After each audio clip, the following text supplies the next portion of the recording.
Olá, eu sou Glaucio Marques, sou CEO Brasil e América Latina da Level Up. Level Up muito conhecida antigamente como Level Up Games, né? Hoje a gente tem o nome de Level Up Latam, mas estou aqui na empresa já há quase 20 anos, desde o começo, e temos todos aí um pioneirismo no mercado de games brasileiro. Sim, a Level Up é uma empresa que tradicionalmente ela veio em 2004 para o Brasil, veio lá das Filipinas, né, de um grupo de investidores das Filipinas. Ela lançou o primeiro jogo online para PC totalmente localizado aqui no Brasil, com servidores locais, língua português do Brasil, a moeda local. Então esse jogo foi o Ragnarok naquela época, e desde então ela se tornou uma publicadora.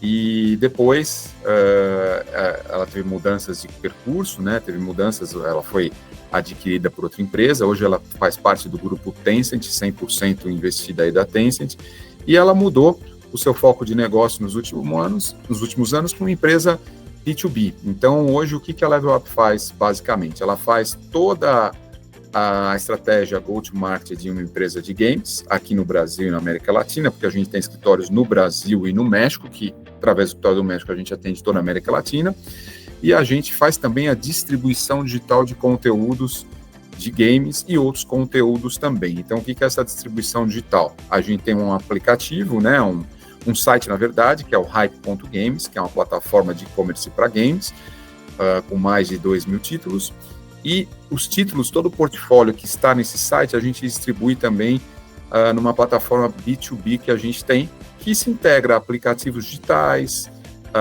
marketplaces, programas de vantagens, de recompensa, e aí a gente vende os jogos numa forma white label nesses aplicativos digitais, bancos digitais, marketplaces, super apps e por aí vai, tá? Então a gente tem aqui no Brasil mais de 100 parceiros conectados, lá no México, né, atendendo o Latam, a gente tem mais de 30, e nosso objetivo aí é expandir principalmente ainda mais na América Latina. Sim, é uma excelente pergunta, mesmo porque a parte de games, a gente fala, pô, seus parceiros são de nicho? E eu te respondo, não, são bem até genéricos, né? Nossos principais parceiros hoje são até bancos digitais, por exemplo. E por quê? Porque eles têm um forte interesse em atrair essa audiência que a gente tem, que é a audiência gamer, né? Que é o público até mais jovem na maioria das vezes, mas isso está mudando também. Então, eles têm todo esse interesse e fazem um trabalho muito forte para atrair e reter essa audiência lá no aplicativo deles. Então, o que eu costumo dizer até é o mercado de games impulsionando ou ajudando a impulsionar outros negócios.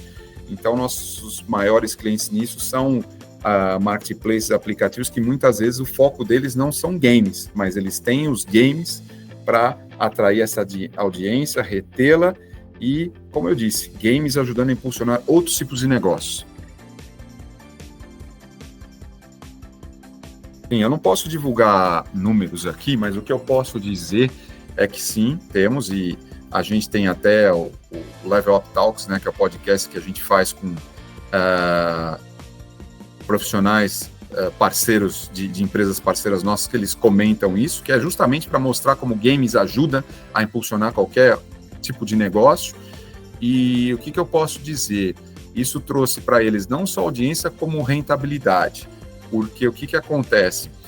E você imagina um super app, que você tenha lá uma carteira digital, você tem um dinheiro, e você gosta de investir esse seu dinheiro em games, por exemplo, e você tem o games dentro desse super app. Ou seja, faz com que você alimente o ecossistema, não saia desse app para gastar o seu dinheiro nos seus jogos preferidos, por exemplo.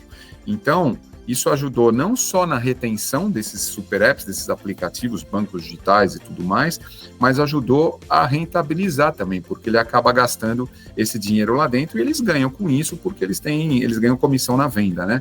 Então, acabou impulsionando aí das duas formas, não só em atrair e manter a audiência, mas também em fazer com que a audiência gaste o seu dinheiro dentro do próprio aplicativo.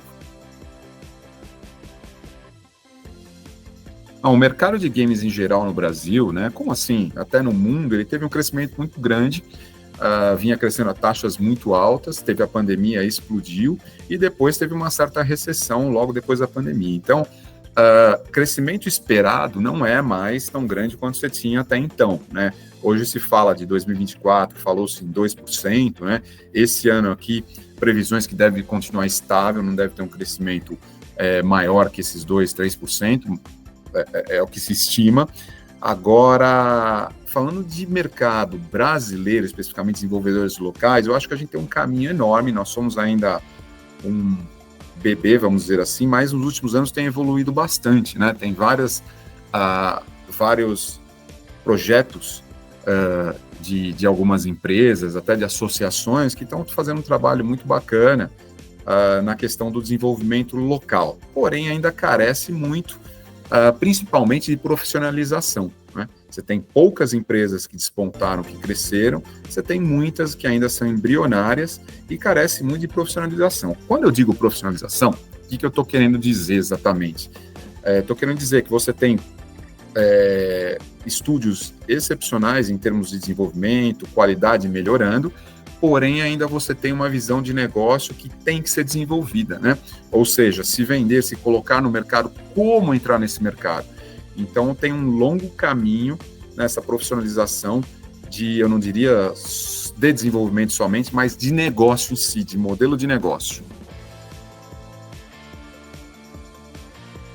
Tem novos públicos, com certeza, mesmo porque, como eu mencionei anteriormente, né, o público hoje com questão de celular é muito mais amplo. É claro que você pode dividir isso em nichos, né? Você pode dividir em pessoas que são mais hardcore, pessoas que jogam jogos mais casuais, e aqueles que nunca jogaram, que vão começar a jogar, vão ter uma porta de entrada por um jogo mais casual. Mas o público é diferente. O que é muito bacana, né, quando você consegue fidelizar isso. Por exemplo, a gente tem alguns jogos aqui que nós lançamos 20 anos atrás, ou 15 anos atrás, e o público dele entrou quando era adolescente nesse jogo, hoje já está adulto, formado, e continua fielmente jogando até por nostalgia, porque ele entende que ele encontra os seus colegas, os seus amigos de adolescência dentro do jogo.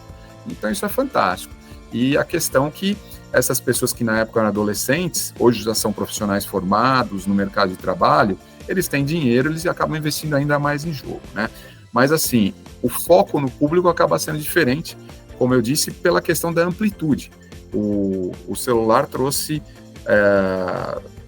os games para uma amplitude de pessoas muito maior. Então a gente tem que olhar e dividir esse mercado em vários nichos, mas a gente tem que ter um olhar totalmente diferente, menos focado só em alguns nichos e muito mais amplo, trazendo conteúdos para diferentes tipos de pessoas.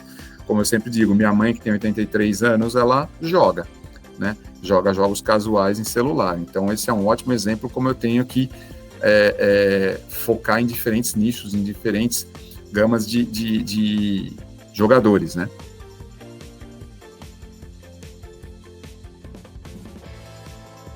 A gente tem até uma iniciativa para plugar games nacionais e estamos avançando nessa iniciativa, até para ajudar a desenvolver o mercado local.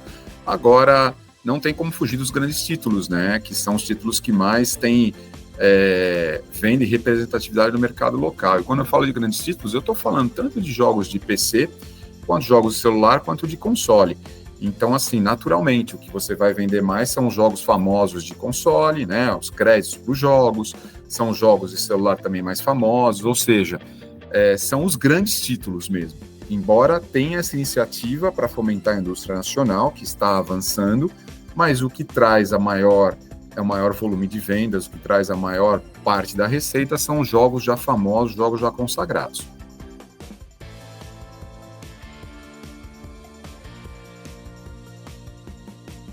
Tem uma coisa que eu sempre falo, né?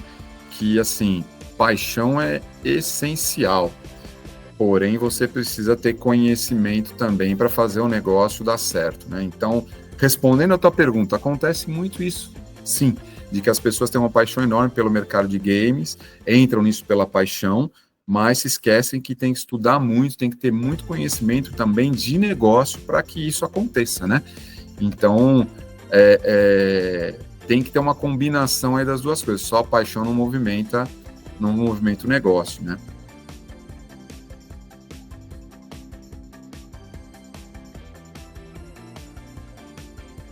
Sim, é uma excelente pergunta. Então, vamos lá. O gamer, da mesma forma que o público hoje, né, as novas gerações, ele sempre foi muito imediatista e as novas gerações estão cada vez mais imediatistas, né? Então, acho que esse é um ponto importante que a gente pode aprender, porque o gamer, quando ele está lá jogando e ele tem um problema ou ele está comprando algum item no seu jogo, alguma coisa, ele quer aquilo naquele momento. Então, eu tenho que ter uma resposta online para ele imediata, eu tenho que ter um auxílio para ele naquele mesmo momento.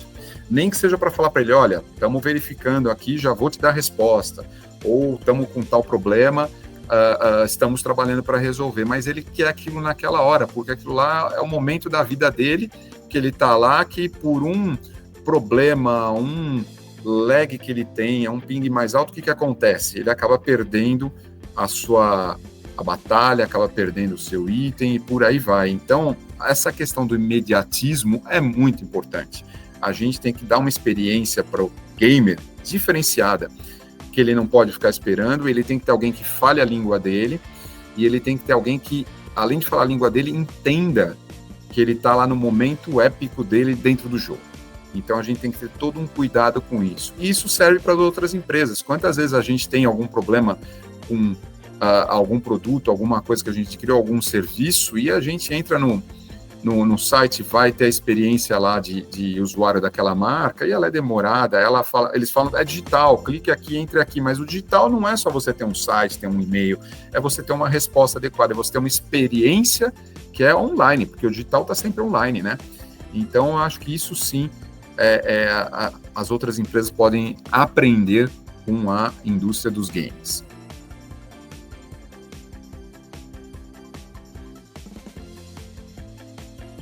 Sim, totalmente digital, né? E a questão do celular foi uma mudança nesse mercado. O mercado cresceu muito por causa do celular, né?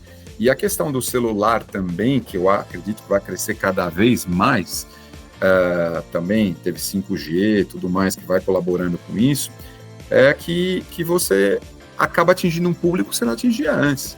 Então, essa questão de você ter os jogos para o celular, você antes, PC é muito mais hardcore, né? Celulares tem mais casual também.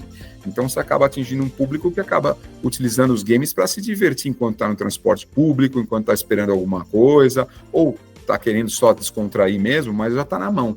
Então, eu acho que o celular continua sendo o futuro, tá? O presente e já o futuro do mercado de jogos, no sentido de ganhar, conquistar um mercado mais amplo. Agora vamos, dentro dessa provocação, e pensar mais além. O mercado de jogos, de games, vai muito além do puro entretenimento. Então hoje você tem iniciativas muito legais de gamificação, de games para educação, de jogos, de negócios. Então você tem um mercado muito mais amplo aí, né? Porque quando a gente fala de games, a gente pensa muito no entretenimento só. Mas vamos pensar um pouco além, vamos pensar em desenvolvimento de pessoas, vamos pensar em educação, vamos pensar em games que vão além desses que eu comentei aqui, mas também games para inclusão. Então, acho que tem um mercado muito além aí do que só o puro entretenimento.